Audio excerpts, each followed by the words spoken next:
রোজা রেখে তারাবির নামাজ না পড়লে কি রোজা হবে নাকি হবে না? রোজা হয়ে যাবে, কিন্তু তারাবির নামাজ তরক করার কারণে আলাদা গুনাহ হবে। আর রোজার দিন রোজা রাখবে, তারাবি পড়বে না, এইরকম লোক তো খুবই কম আছে, বুঝেন না? যে রোজা রাখে না ওই তারাবি পড়ে না, যে তারাবি পড়ে না ওই রোজা রাখে না, তবে ইফতারটা ঠিকই করে।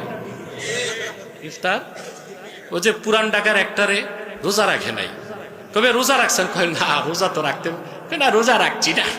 পুরান ঢাকার তো ইফতার করেন, তা বেহালা রোজা অবি রাখছি না, ইফতার করুন না, ইফতারে বসে যায়। রোজা রাখে তারাবি পড়ে না এমন লোক আমি রোজা রাখলে তারাবি, তবে রোজা হয়ে যাবে তারাবি না পড়লে কোনো সমস্যা নাই, কিন্তু গুনাহগার হবে। সুন্নতে মুআক্কাদা তরক করলেও তো গুনাহ।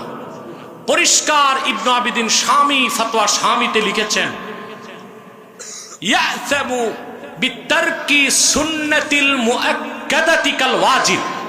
ওয়াজিব তরক করলে যেমন গুনাহ হয়, সুন্নতে মুআক্কাদা তরক করলে ওই রকম গুনাহ।